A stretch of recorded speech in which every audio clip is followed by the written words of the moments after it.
V súčasnosti je podiel predaných elektromobilov v európskom trhu zhruba 15%. Pohybuje sa to rôzne od jednotlivých štátov a jednotlivých období, ale dajme tomu, že 15% je zhruba predaných elektromobilov.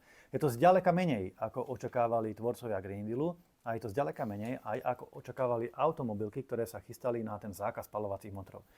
Ja som rád, že teraz postupne už prichádza k normálne, že otvorenému konštatovaniu, že zákaz spaľovacích motorov sa má zrušiť.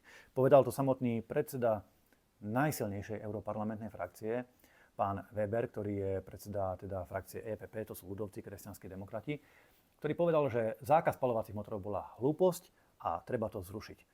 Áno, on povedal aj to B, že treba to zrušiť kvôli tomu, lebo na tejto téme rastú extrémisti, AfD v Nemecku napríklad. Ale viete čo, v zásade mi je úplne jedno, aká je jeho motivácia, pretože ja si o kresťanských demokratoch ilúzie nerobím. Pre nás je dôležité presadiť správnu vec. To znamená presadiť zrušenie zákazu spaľovacích motorov. Prečo to treba presadiť? Pretože áno, aj v iných krajinách, kontinentoch idú do popredia postupne, pomalička, ale postupne elektromobily.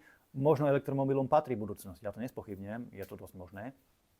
Ale treba zachovať technologickú neutralitu a nechať ľudí, nech si v súčasnosti vyberú, ktoré auto im najviac vyhovuje pre ten daný účel.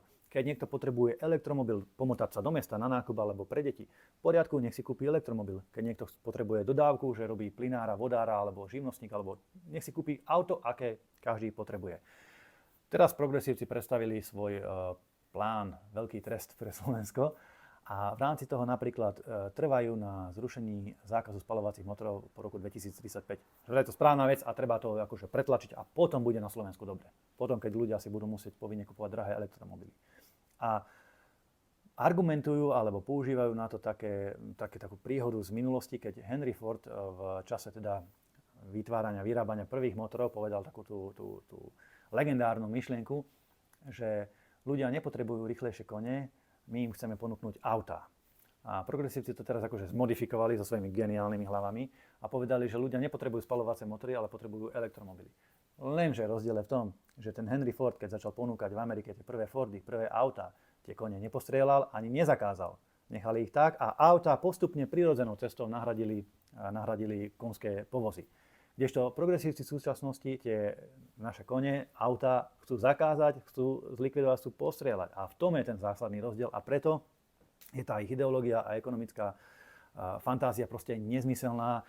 My sme za technologickú neutralitu, naozaj nech si aj tie automobilky investujú do technológie, ktorá je najzaujímavejšia, nech sa vytvárajú zamestnanecké miesta, nech ľudia majú robotu, nech sa vyrábajú aj elektromobily, aj spaľovacie, každý nech si kúpi, čo potrebuje a potom bude tá ekonomika prosperovať a nech zvíťazí najlepšia, najlacnejšia, najdostupnejšia technológia. My nie sme proti technickému pokroku v žiadnom prípade, ale ten pokrok musí byť rozumný a nie ideologicky od stola v Bruseli, že nejaký hojsík alebo nejaký zelený fanatik tam buchne po stole a povie, všetci Slováci si budete musieť kupovať elektromobily, lebo emisie.